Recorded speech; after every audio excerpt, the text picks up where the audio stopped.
कोई पूछे इनको कच्छ तीवू क्या है, इतनी बड़ी बातें करते हैं ना। आज मैं बताना चाहता हूँ ये कच्छ तीवू क्या है और ये कच्छ तीवू कहाँ आया, जरा उनको पूछ लीजिए। इतनी बड़ी बातें लिख करके देश को गुमराह करने का प्रयास कर रहे हैं। और ये डीएमके वाले, उनकी सरकार, उनके मुख्यमंत्री मुझे चिट्ठी लिखते हैं, अभी भी लिखते हैं और कहते हैं मोदी जी कच्छ तीवू वापस ले आइए। पीएम मोदी के इस स्पीच के बाद से ही पूरे देश में कच्चा तीवू द्वीप की चर्चा होने लगी है। भले नॉर्थ इंडिया या मिडिल इंडिया के लोगों की डिक्शनरी में ये एक नया वर्ड हो, लेकिन साउथ इंडियन लोग स्पेशली तमिलनाडु के मछुआरों के लिए ये एक आग लगाने वाला मुद्दा है। और लोकसभा चुनाव से पहले बीजेपी इसे तमिलनाडु में अच्छे से भुनाने की कोशिश में है। तो चलिए इस वीडियो में बात करते हैं कच्चा तीवू द्वीप के बारे में। ये कहाँ है, कितना बड़ा है, इसका इतिहास क्या है, क्यों ये इतना चर्चा में रहता है और क्या सचमुच कांग्रेस ने या फिर कहें कि इंदिरा गांधी ने भारत के इस द्वीप को श्रीलंका को दे दिया था। Hello everyone, I am Himanshu and you are watching uncut. देखिए, कच्चा तीवू द्वीप की एग्जैक्ट लोकेशन जो है वो तमिलनाडु के रामेश्वरम और श्रीलंका के जाफना के बीच में है। रामेश्वरम में जो धनुषकोटी है, जहां से कहा जाता है कि राम सेतु की शुरुआत होती है, वहां से कच्चा तीवू द्वीप 25 किलोमीटर की दूरी पर है, जबकि यहां से श्रीलंका का जाफना 62 किलोमीटर दूर है। यानी कि यह द्वीप भारत से ज्यादा पास है। अगर इस द्वीप के साइज की बात करें तो ये द्वीप 285 एकड़ लैंड में फैला हुआ है। इसकी मैक्सिमम लंबाई 1.6 किलोमीटर और मैक्सिमम चौड़ाई 300 मीटर की है। इस पूरे द्वीप में सिर्फ एक बिल्डिंग है, वो है सेंट एंथोनी चर्च, जिसे 20वीं सदी की शुरुआत में बनाया गया था। और आज तक हर साल इस चर्च में एक फंक्शन होता है जिसमें श्रीलंका और भारत दोनों देशों के टूरिस्ट यहाँ तीर्थ यात्रा करने पहुंचते हैं। साल 2023 में भारत के रामेश्वरम से करीब 2500 लोग इस एनुअल फंक्शन में शामिल होने यहाँ गए। लेकिन इस द्वीप में कोई रहता नहीं है, क्योंकि ये रहने लायक है ही नहीं। यहाँ पीने का पानी मौजूद ही नहीं है। और तो और ये द्वीप ज्यादा पुराना भी नहीं है।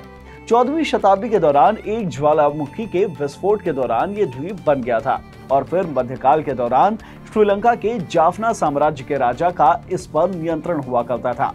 लेकिन फिर 17वीं शताब्दी में इस द्वीप का नियंत्रण तमिलनाडु के रामनाथ जमींदारी के हाथ चला गया। और फिर जब ब्रिटिश इंडिया में आ गए और जब ब्रिटिशर्स ने रामनाथ जमींदारी के साथ ही पूरे मद्रास के इलाके में अपना कब्जा कर लिया, तो ये द्वीप मद्रास प्रेसिडेंसी का हिस्सा बन गया। साल 1921 में भारत और श्रीलंका के मछुआरे इस द्वीप को फिशिंग बॉर्डर के तौर पर यूज करते थे। यानी कि इस द्वीप के आगे भारत के मछुआरे नहीं जाते थे और ना ही उधर से श्रीलंका के मछुआरे आगे आते थे। लेकिन ब्रिटिश काल के दौरान से ही ये तय नहीं हो पा रहा था कि आखिरकार इस द्वीप पर असली कब्जा किस देश का होगा, क्योंकि श्रीलंका ने एक सर्वे निकाला था जिसमें कच्चा तीवू द्वीप को श्रीलंका का हिस्सा बताया गया था। लेकिन भारत के एक ब्रिटिश प्रतिनिधिमंडल ने इसे लेकर डिस्प्यूट किया और रामनाथ साम्राज्य का हवाला देकर इसे भारत का हिस्सा बताया। लेकिन ये विवाद इसके बाद भी नहीं सुलझा। देश की आजादी के बाद ये मामला पहले प्रधानमंत्री जवाहरलाल नेहरू के पास गया। अभी भारत के वर्तमान विदेश मंत्री एस जयशंकर ने हाल ही में इस द्वीप को लेकर नेहरू के रवैये के बारे में बात की है। एस जयशंकर ने कहा, उस समय के प्रधानमंत्री जवाहरलाल नेहरू ने अधिक महत्व नहीं दिया था।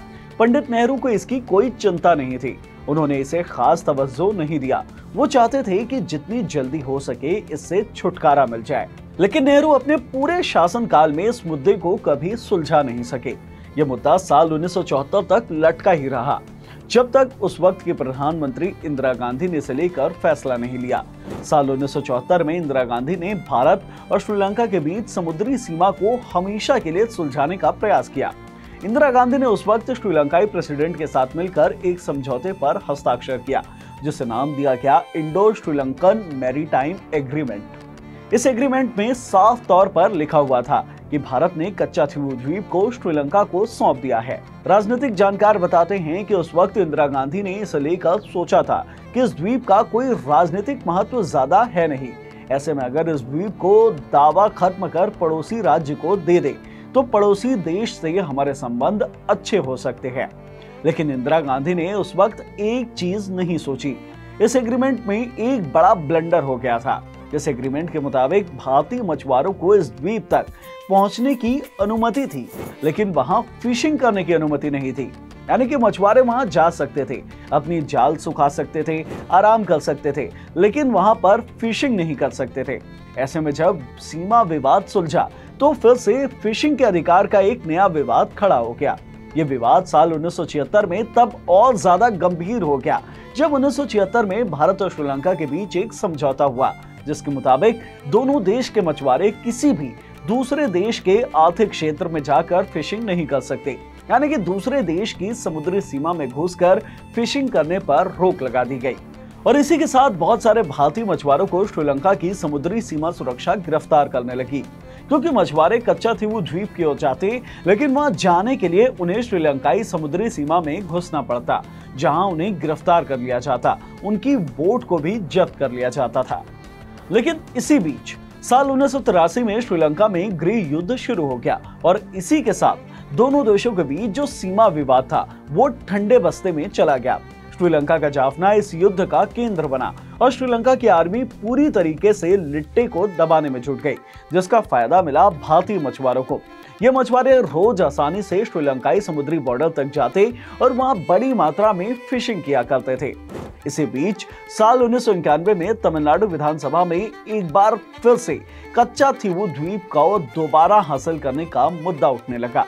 तमिलनाडु की सरकार कच्चाथीवू द्वीप पर भारतीय मछुआरों को दोबारा फिशिंग करने की अनुमति देने का अधिकार मांगने लगी, क्योंकि जब साल 1974 में इंदिरा गांधी सरकार ने कच्चाथीवू द्वीप को श्रीलंका को सौंपा था, तब तमिलनाडु में इस फैसले के खिलाफ जोरदार विरोध हुआ था और इसके बाद से ही कच्चाथीवू द्वीप तमिलनाडु की राजनीति का एक अहम मुद्दा बन गया था। साल 1991 में पहली बार इसे लेकर तमिलनाडु की विधानसभा में जोरदार बहस हुई और उसके बाद से ही बार बार इस द्वीप का मुद्दा तमिल राजनीति में उठता आया रहा है।